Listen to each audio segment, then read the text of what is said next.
It is a very good afternoon to you, Kenya. Good afternoon, Ghana. Senegal, good afternoon to you, Zimbabwe. Eswatini, good afternoon, Egypt. Good afternoon, Africa. Welcome to the Friday edition of Africa in Business on Channel Africa.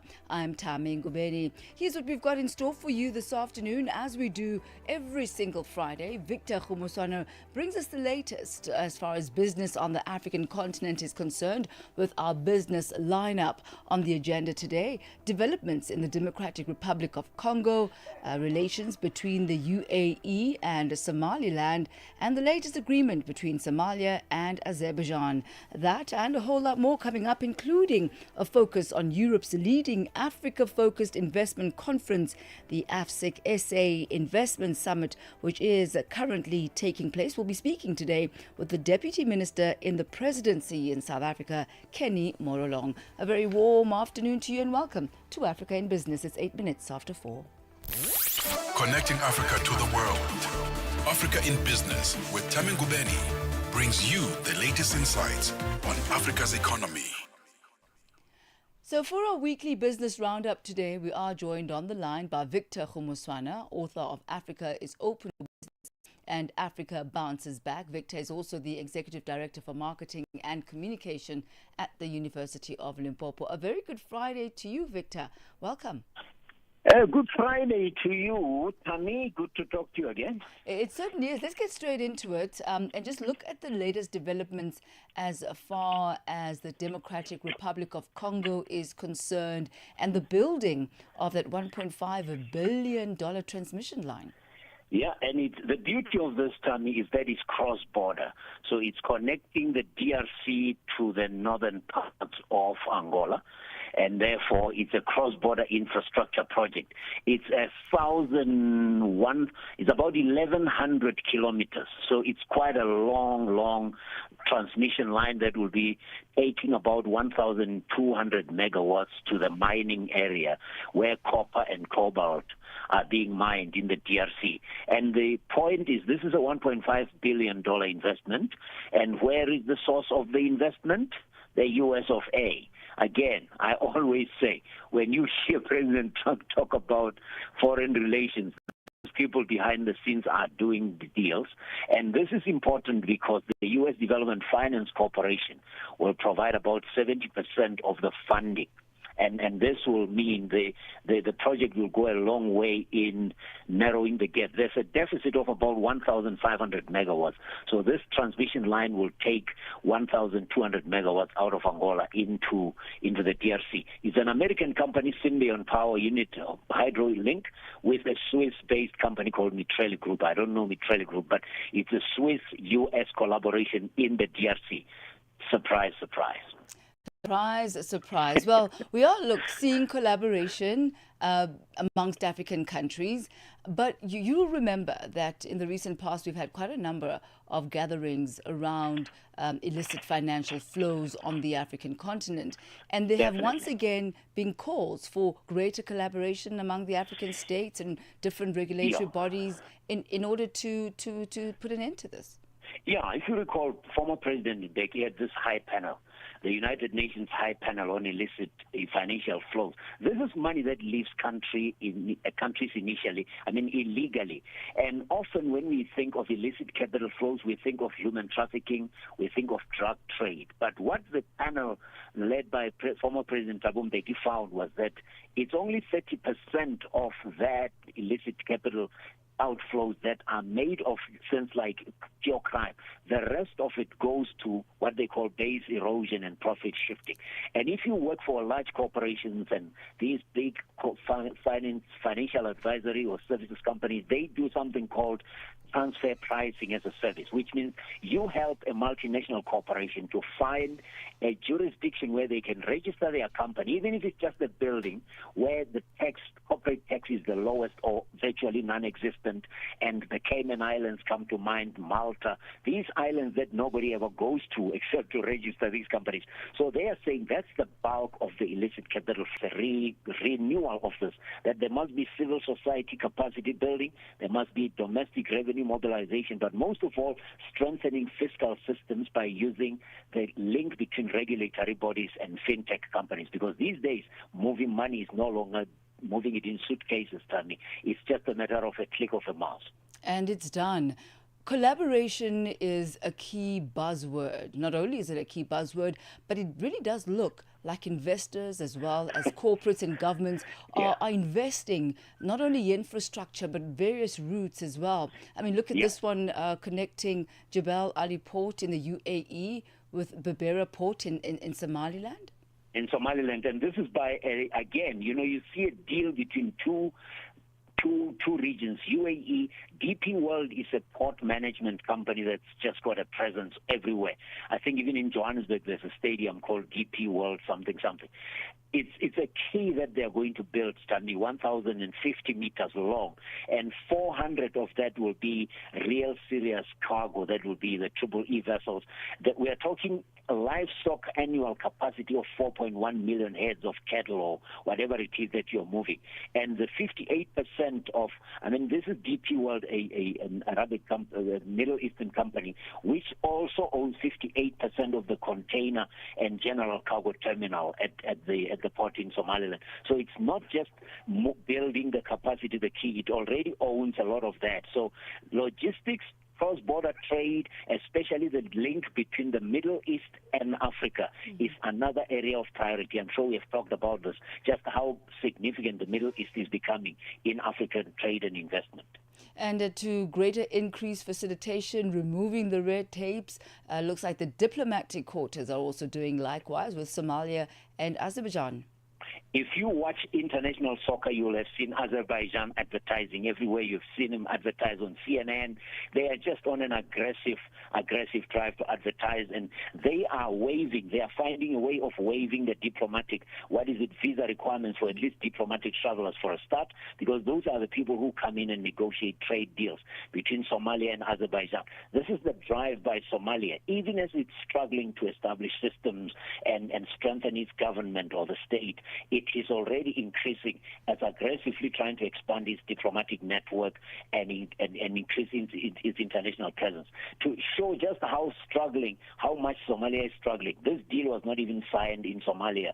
It was signed in Kampala at a conference. So the people are doing deals about Somalia because the country is not yet as stable as you would be wanting it to be, but at least they are showing that they are increasing their diplomatic presence and network. Victor Khomuswana, always a pleasure. Thank you so much for highlighting some of the leading business stories on the African continent.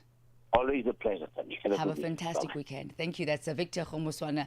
He's author of Africa is Open for Business and Africa Bounces Back. Victor is also the Executive Director for Marketing and Communication at the University of Limpopo. He takes us to exactly 15 minutes after 4 p.m. Es-tu préoccupé par quelque chose? Es-tu passionné par les questions qui comptent? As-tu une voix qui mérite d'être entendue? Eh bien, nous avons la plateforme parfaite pour toi. Téléphone-nous ou fais-nous un WhatsApp au +27 66 408 87 42 et nous te rappellerons. Sois dans la conversation. Salut Channel Africa, ici Beno le diamant rouge et Binal Export depuis le Cameroun, le pays des lions. Voilà. Sois dans la conversation. Il ne s'agit pas seulement de parler, mais c'est ta chance d'exprimer ton point de vue, de partager tes opinions et de t'engager avec une communauté qui valorise ton avis. Suivez-nous sur les réseaux sociaux, visitez notre site www.channelafrica.co.za et préparez-vous à partager vos points de vue sur Channel Africa, la perspective africaine. Africa means business. Tune into Africa in Business with Thami Ngubeni for the future of the African economy. Channel Africa, the African perspective. It is exactly 16 minutes after 4 p.m. Central African time as we turn our attention to Nigeria, where the country's headline inflation rate dropped to 18.02%. This is in the month of September 2025. representing a significant 2.1 percentage point decrease from the 20.12% that was recorded in August of the same year. Now, this is according to the latest Consumer Price Index report released by the National Bureau of Statistics on Wednesday. Data from the report indicates that the country has now recorded 6 consecutive months of declining inflation since April of 2025. Channel Africa's economics reporter Innocent Samosa has more.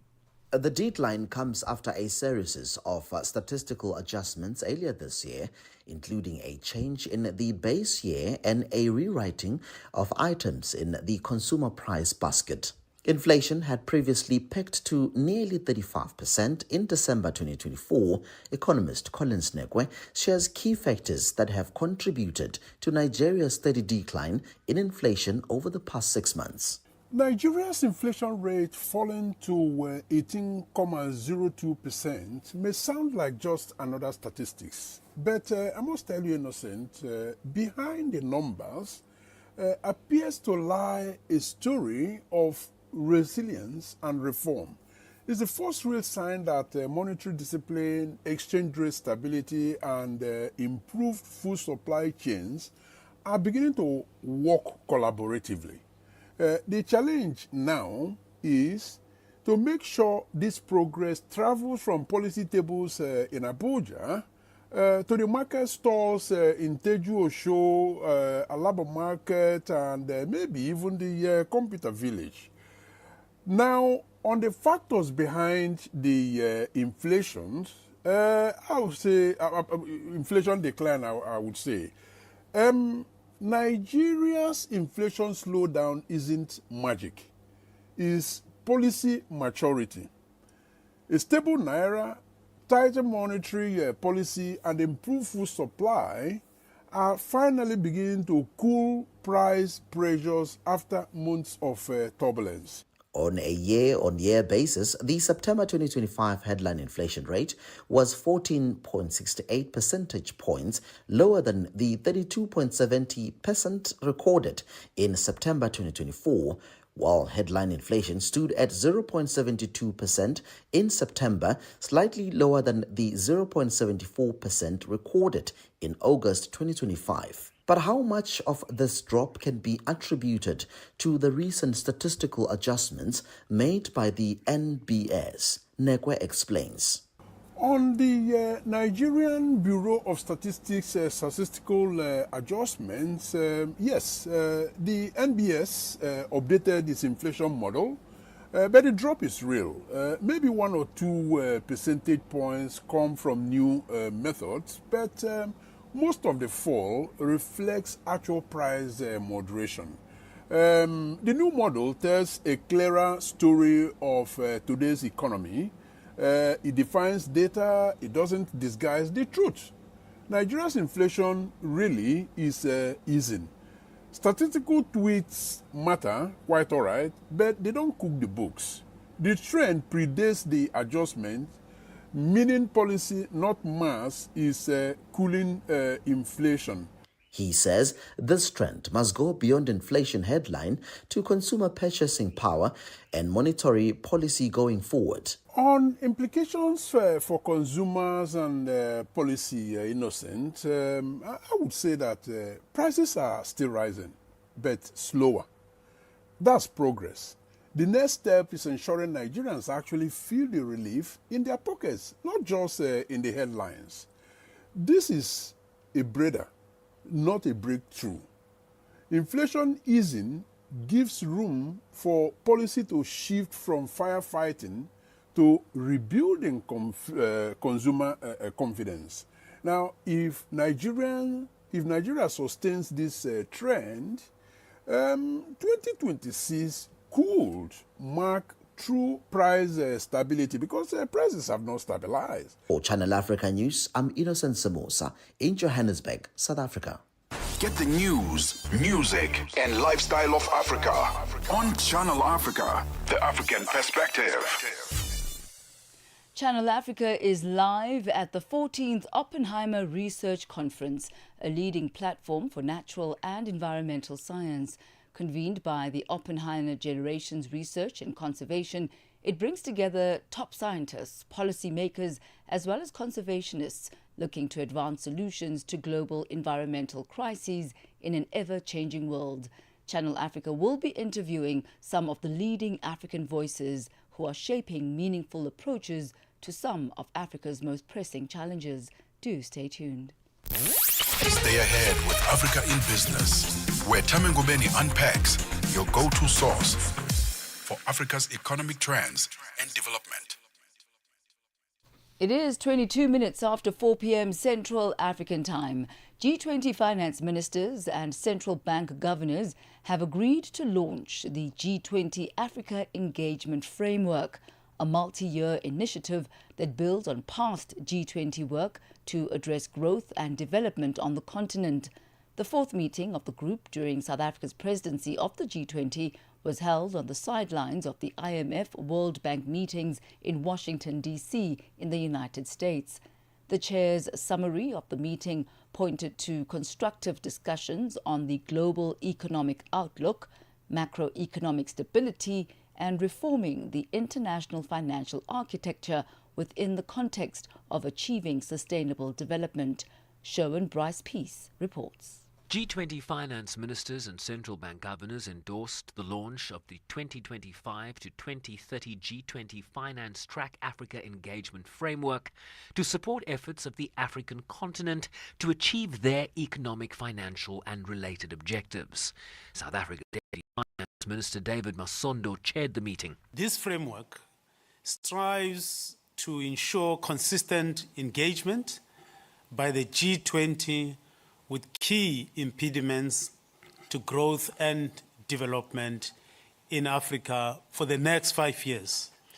It complements existing G20 initiatives such as the Compact with Africa. The group reaffirmed the critical role of multilateral development banks and a roadmap to make them bigger, better and more effective.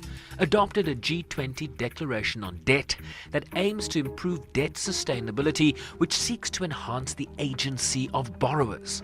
Agreed to focus on addressing impediments to scaling up private investment in infrastructure while advancing discussions on artificial intelligence, both from a regulatory and macroeconomic perspective. There's broad agreement that further work needs to be done. Our financial sector discussions highlighted both the transformative potential and the risks associated with innovation and AI. Cross-border payments was a key priority this year, and we have collectively reaffirmed our commitment to effective implementation of the G20 roadmap for enhancing cross-border payments, as well as appropriate further actions as necessary to deliver the roadmap's targets. Indeed, we are slowly making progress towards the quest for cheaper, faster, more transparent and inclusive payments, particularly in sub-Saharan Africa. The panel was also asked about efforts to address credit ratings agency biases that often raise borrowing costs for African countries, with South Africa's Reserve Bank Governor Lesetja Kganyago arguing for greater data and methodology transparency that would allow the borrower to evaluate and challenge the agency's findings. If you were to look at South Africa now, and you look at the reports of the rating agencies when they downgraded South Africa in 2017 and 2020, their trajectory was that debt to GDP in South Africa will reach 84 and 94%. In the case of one agency, it said that we might actually reach 100. 8 years later, we are at 76%. So they were wrong. So you need to be able to engage with them on that basis. Now, not all countries, especially developing countries, have got the ability to take the methodology of the rating agencies, test its robustness, confront the rating agencies with the data. And I can tell you now, we're capable of saying, based on your methodology and the data that we have, your rating is wrong. This is what we think our rating should actually be. And that is the power that the borrowers actually need.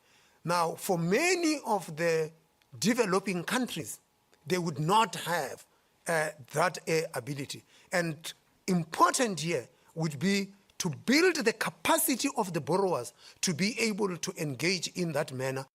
He was also asked about efforts within South Africa to protect consumers from the growing scourge of digital hacking and pointed to reporting mechanisms to share and learn about cybersecurity incidents, but warned that mitigation would come down to individual companies and consumers. There will be a hack. The question is, when it happens, how quickly are you able to respond to that? And I'm saying this decidedly because there had been advanced economy agencies that had been hacked.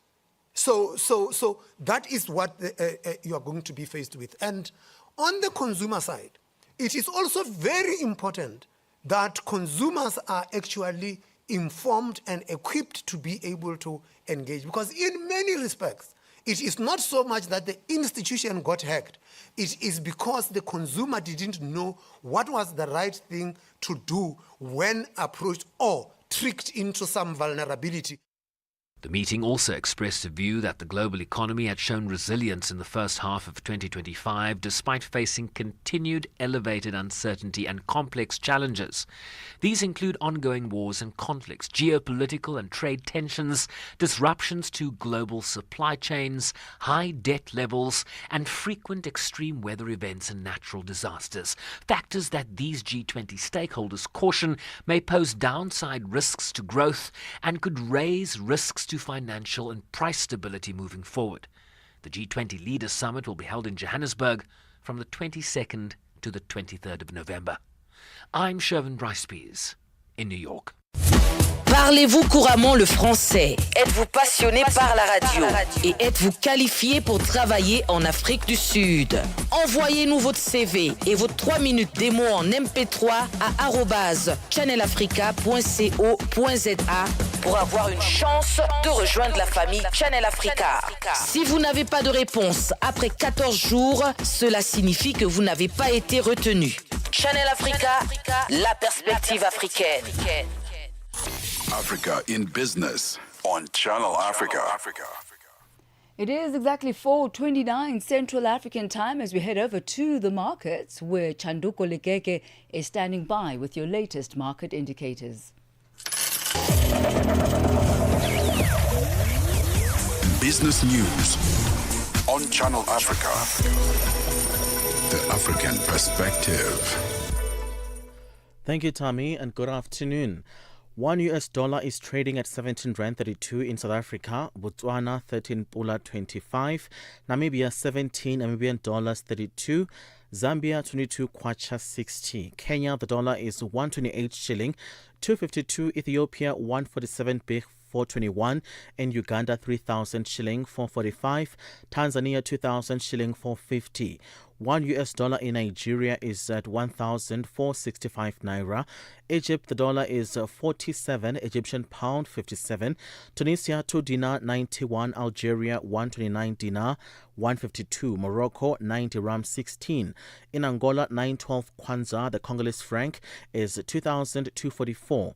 Looking at commodities, gold is trading at $4,284, platinum at $1,622 per ounce. The price of Brent crude oil is trading at $61.03 a barrel.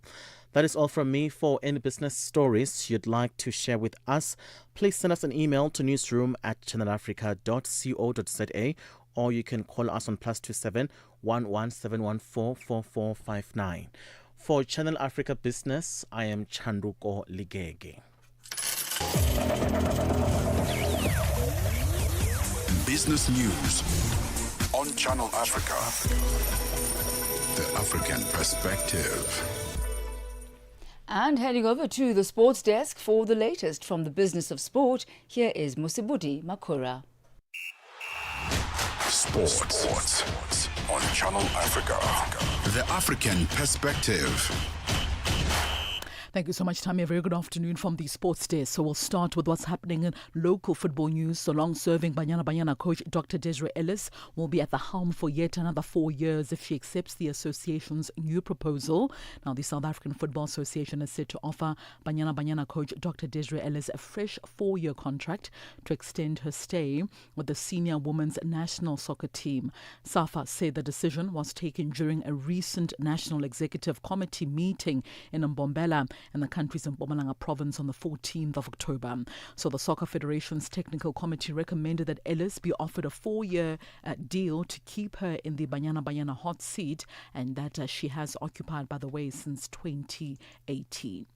While the South African Football Association as well as Adidas have finally announced a landmark 3-year partnership that will see the global sports brand become the official technical sponsor of South Africa's national football teams. Now, this partnership marks a powerful homecoming for Adidas, reigniting the spirit of unity as well as pride that captured the world during the 2010 FIFA World Cup right here in South Africa. So with Bafana Bafana's qualification for the 2026 FIFA World Cup as well as Banyana's continued rise in women's football, Adidas as well as SAFA are uniting to celebrate a new generation of South African excellence. Meanwhile, former South African football player Michael Morton has reacted to the news of Adidas' return as the main sponsor for the national soccer teams. That means Bafana Bafana, Banyana, all our national teams are back in the iconic 3 stripes. It's a homecoming, 15 years after the 2010 World Cup, when Adidas last dressed our national team and South Africans donned the Bafana jersey with pride. The 3 stripes are home again. It could not be a better time to be involved in South African football. Our under-17s, the COSAFA Cup champions, our under-20s, the reigning AFCON champions, Banyana dominating on the African continent, and of course Bafana heading to the 2026 World Cup. The deal officially rolls out on the 24th of March 2026 and will run for 3 years. Match gear, training gear, travel ranges and fan collections. Further afield now, the co-founder of investment firm 777 Partners, which made an unsuccessful bid to buy Premier League club Everton, have been charged with defrauding lenders as well as investors of more than $5 million. Now, Josh Wanda lied and used fake financial documents to inflate the finances of 777, according to Manhattan federal prosecutors in the USA. Now, a potential deal for 777 to acquire the Toffees fell through in June of 2024 before the new owners, which is the Fredkin Group, bought the club from Farhad Moshori in December of that year. So according to the U.S. Attorney Jay Clayton, Wanda used his investment firm at 777 Partners to cheat private lenders as well as investors out of hundreds of millions of US dollars by pledging assets that his firm did not own, falsifying bank statements and also making other material misrepresentation about 777's financial condition. Now, Special Agent in Charge Ricky J. Patel said the picture put forward by 777's finances was an illusion of stability, and that was a years-long house of cards. Meanwhile, according to prosecutors, starting back in 2018, Wanda began investing in new sectors with less certain cash flow profiles, also including streaming platforms, airlines, as well as professional sports teams such as Sevilla FC as well as Genoa FC. They also said he did this knowing that the Miami-based group either did not have the funds or had already pledged it to other lenders and also attempted to conceal this. Wanda of Miami, Florida is charged with 1 count of conspiracy to commit wire fraud, 1 count of wire fraud, as well as 1 count of security fraud, which carries a maximum sentence of about 20 years in prison. He is also charged with 1 count of conspiracy to commit security fraud, which carries a maximum sentence of 5 years in prison. Wanda's lawyer, Jordan Estes, said his client denies all charges.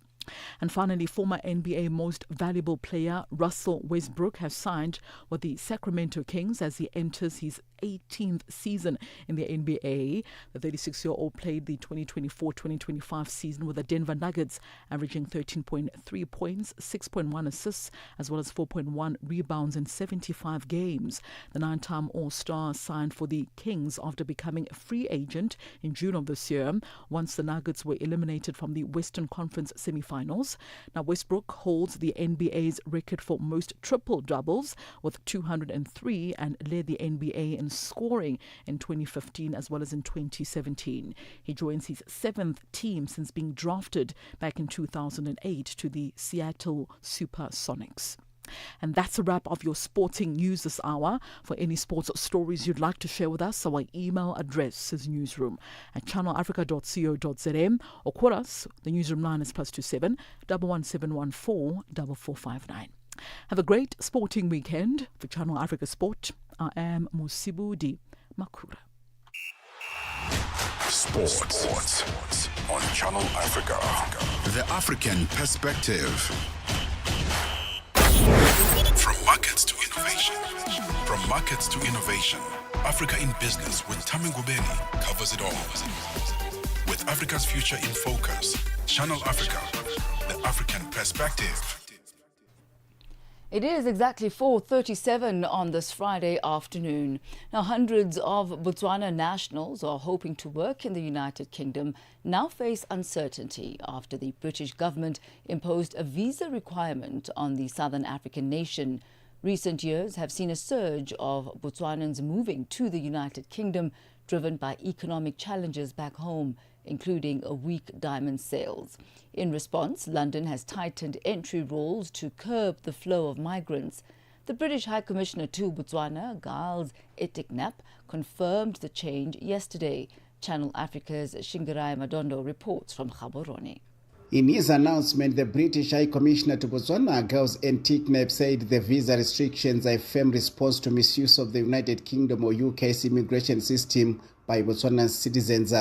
According to Etiknap, there has been a noticeable high number of Botswana nationals claiming asylum upon arrival or after entry into the United Kingdom since 2022. Today, 14 October, we are introducing an important change for Botswana nationals travelling to the United Kingdom. With immediate effect, the UK has taken the difficult decision to introduce visas for Botswana nationals travelling to the UK. This is due to a rise in asylum claims and is based solely on migration and border security reasons. We understand this will be disappointing and want to stress that this does not reflect our strong and valued partnership with Botswana. The UK continues to warmly welcome genuine visitors, including those coming to study or to work. That commitment remains unchanged. This development echoes a familiar pattern for Southern African travellers, immediately bringing back memories of the major visa changes implemented against South Africa a few years ago and the neighboring Zimbabwe at the turn of the millennium. With an employment rate estimated at 27.6% overall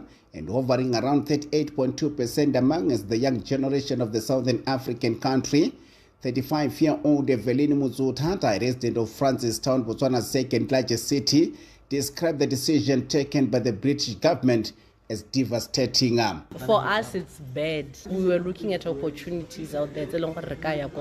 I get most of young people were looking forward to go there for opportunities, and so it's bad for us now. It means that 20,000 has to be there in your account, but the fact remains, where are you going to get that 20? Take somebody who's working there as a maid. The person is getting paid more than an officer this side. Everyone wants to live. We are all living for greener pastures. Botswana's Minister of International Relations, Dr. Penyo Mutali, was not immediately available to give the government's reaction to the stance taken by Britain on Botswana. However, a statement released by his ministry suggested that the President Duma Boko administration will engage its Commonwealth partner through diplomatic channels with a view of exploring durable solutions that are mutually beneficial for both countries and their citizens. UK Foreign Secretary Yvette Cooper stated that the action was necessary to disrupt and deter the abuse of the British immigration system. However, for those planning legitimate trips, the new barrier includes a significant financial outlay, which is a 6-month multiple entry visa currently costs £127, an equivalent of about 2,943 rands. Reporting for Channel Africa from Gaborone here in Botswana, this is Shingirai Madondo. Africa in Business on Channel Africa. AUSISA, the Association of Water and Sanitation Institution of South Africa, is a platform uniting Africa's water professionals. This November, Africa leads the conversation on water and sanitation. Join global and African leaders at the AUSISA Africa and Global South Dialogue 2025 from the 9th till the 12th of November at the Emperor's Palace, Johannesburg. From policy innovation, this is where action meets collaboration for a water-secure future. Register today at ausisa-watersan-dialogue.org or follow at Ausisa on social media. Ausisa, working together for sustainable water and sanitation security in Africa. From markets to innovation, Africa in Business with Thami Ngubeni covers it all. With Africa's future in focus, Channel Africa, the African perspective.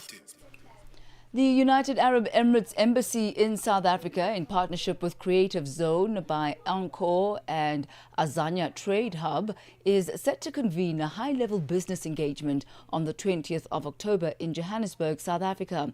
Creative Zone by Encore says the business engagement comes at a critical time as South African companies seek to diversify beyond traditional trade corridors.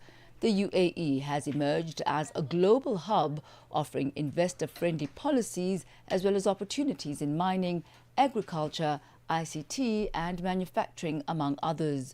To talk more about the upcoming high-level business engagement, we're joined this afternoon by Thabo Maphosa, Senior Business Setup Advisor at Creative Zone by Encore, the United Arab Emirates' largest business setup advisory firm. A very good afternoon to you. Welcome. Good to have you with us.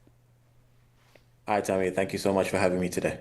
So, Thabo, you say this UAE-South Africa high-level business engagement comes at a critical time as South African companies seek to diversify beyond the traditional trade corridor. What are some of the opportunities that the UAE presents for South African businesses?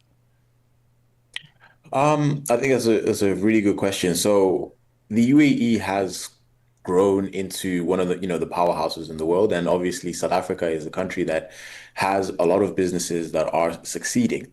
And as part of that, in 2025, businesses are looking to other markets, looking to generate different ways of getting revenue through into the company and growing the companies.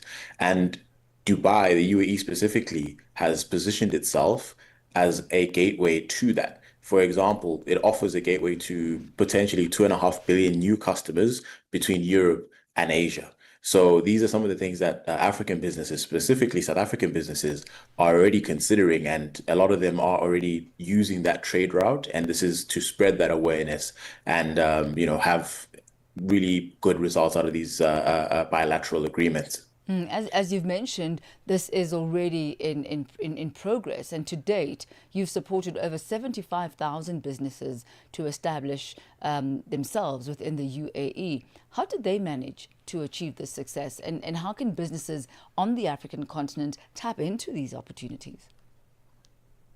Similar to many businesses around the world, you have to understand the market that you're getting into. So that means having done the right level of research, the right level of due diligence before entering a market. A lot of the time with the type of clients that we work with at Creative Zone, a lot of the time they tell me things like, oh, I have customers or I have clients in the UAE who've been telling me and asking me to set up here.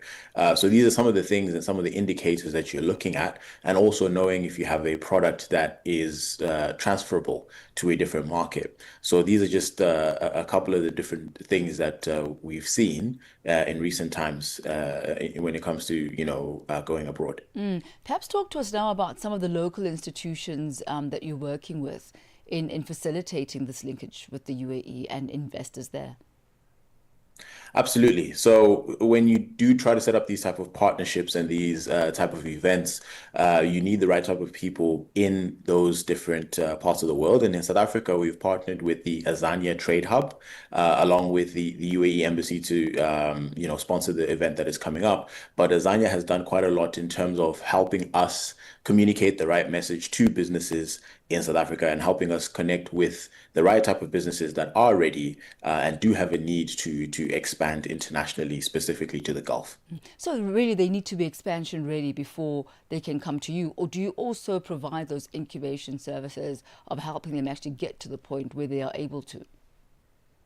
So for Creator Zone specifically, you would be ready for that expansion. You'd be at that place. However, that is why we also have the partnership with Azania, because that's what Azania is going to be able to do for South African businesses. They work with you in terms of scaling up, and the whole point is to make the business successful if it is to expand to a different part of the world. So they assist in terms of connecting you with the right type of people that are on the ground and those type of services. So this is where there is a bit of that handshake between us on the advisory and the licensing end as Creative Zone, and Azania more on the execution end. So let's talk about the 20th of October then, and what expectations are for that day and how one actually becomes involved. So, yes, as mentioned, we are hosting, along with the UAE Embassy and Azania Trade Hub and Oric, we are setting up a business breakfast. And this is just a sort of a networking opportunity for businesses and entrepreneurs in South Africa to understand more of what it takes to get into the UAE landscape, into the Gulf landscape. So it is going to be on the 20th of October, which is Monday, which is coming up in just a few days. And the best way would be to, again, contacting the Azania Trade Hub directly, or if you just go on your LinkedIn, we've posted it as Creative Zone, so you can easily access the registration link and get the RSVP there as well. Well, wishing you all the best for Monday. Thank you very much, Thabo, for joining us. Thank you so much. Thanks. That's Thabo Maposa. He's Senior Business Setup Advisor at Creative Zone by Encore, the United Arab Emirates' largest business setup advisory firm. He takes us to exactly 47 minutes after 4. Africa in Business. Africa in Business delivers key insights and real-time updates on Africa's growing markets with Thami Ngubeni. The African Perspective on Channel Africa. Channel Africa. Africa. It's time to plug into the heartbeat of the continent. Tune in to Channel Africa, your go-to radio station that broadcasts in 5 different languages.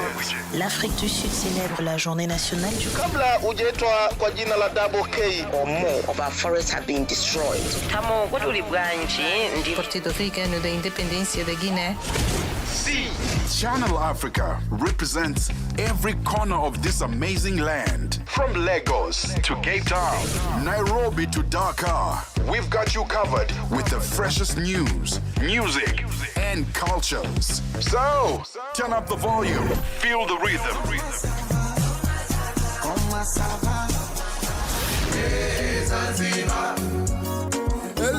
Enjoy the conversation.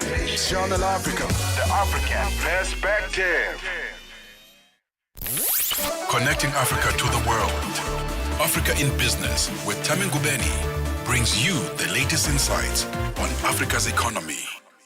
South Africa's Department of Trade, Industry and Competition, the DTIC, says it is pleased with the success of this year's Export Symposium and Expo, which brought together experts, exporters and buyers from across the continent and beyond to strengthen trade ties as well as promote South African products abroad. Speaking to Channel Africa on the final day of the event, the DTIC's Chief Director for Export Promotion and Marketing, Zanele Sani, said the symposium achieved its goal of fostering robust dialogue on key trade issues, from market diversification and finance to trade agreements. Channel Africa's reporter Michael Mbewe has that story. The Department of Trade, Industry and Competition organized the Export Symposium and Expo to strengthen South Africa's position in global markets by equipping local businesses with the knowledge, networks and opportunities to expand their exports. The event served as a strategic platform for dialogue among policymakers, trade experts, financiers and exporters, focusing on how South Africa can diversify its export markets and take better advantage of international trade agreements. In an interview with Channel Africa, DTIC's Chief Director for Export Promotion and Marketing, Zanele Sani, lauded the symposium. I would say that we are quite pleased with the symposium as it happened, as well as the expo. And I think, just to not express my views only, I think I will measure against what we had intended to do. I think the first thing, as I mentioned in the symposium, we wanted to invite conversations from different experts. So if you then make an assessment of our symposiums, we had 4 different panels which talked to different things: trade agreements, which talked to finance, which talked to market diversification. And if you look at those 3 panels, we really had robust engagements. We had very difficult conversations. To exporters, right documentation is key. Sani urged exporters to have both domestic and international patents, key to intellectual property protection.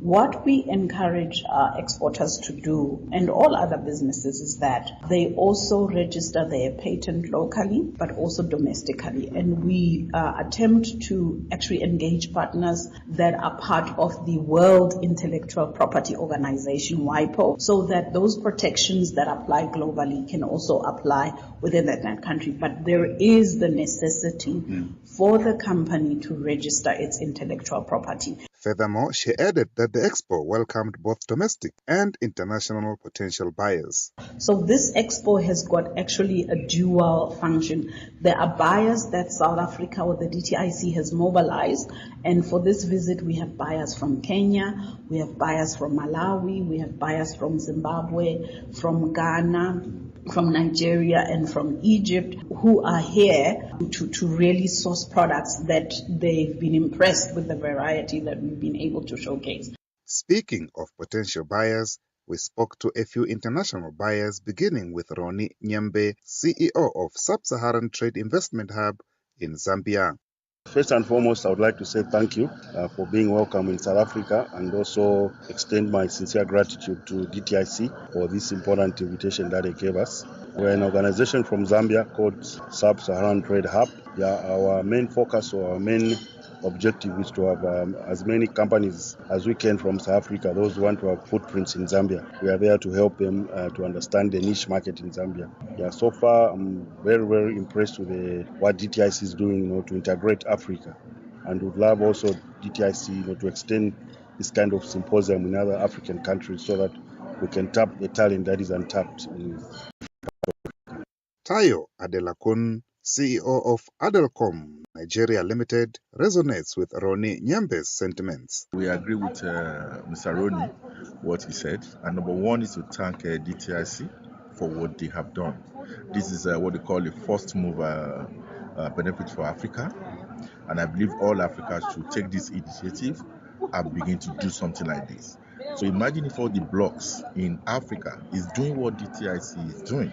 So DTIC is actually showing that South Africa is still a giant in the African market if they are the first movers of this kind of thing. He emphasized that South Africa is a powerhouse of manufacturing and that should benefit the continent of Africa.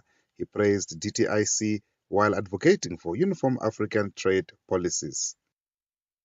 So now, South Africa is the manufacturing bloc of Africa. The whole of Africa can benefit from that. There are other blocks from Africa which from other mineral resources like DR, all those things. We can actually trade with them. Okay? So 1.4 billion is a house. And I really, really appreciate what the DTIC is doing. And we're going to go forward. What I will leave with everybody is policies need to be made so that all Africa should have the same policies. Meanwhile, Mahamoud Saleh, owner of MHS Company from Egypt, stressed the need to understand trade policies and proper export channels, emphasizing Africa's self-sufficiency and global importance. This is the most important thing, to understand what is the policy, what is the right channel to get your product from the right side and from the right exporter. But for the, I think we would like also to say the Africa continent don't need anything from another continent, but all continents need everything from Africa continent. Michael Mbewe, Channel Africa News, Johannesburg. African enterprise meets global opportunity. Africa in business on Channel Africa.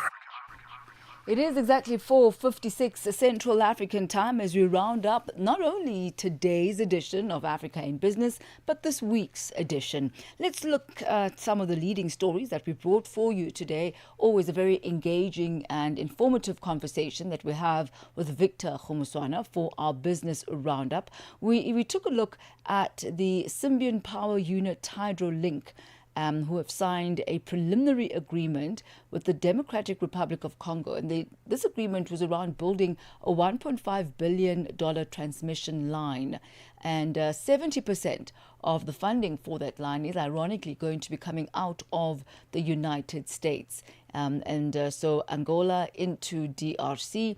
We also looked at the agreement signed between Somalia and Azerbaijan, and this is to waive the visa requirements for holders of diplomatic passports. And this is signaled to be but a beginning. It starts with the diplomats, but it certainly won't end with the diplomatic corps, hopefully extending to tourists and business visas as well. Well, that's how we come to the end of it. Wishing you a splendid weekend ahead. Coming up in just a moment, it's Vue d'Afrique with the French desk.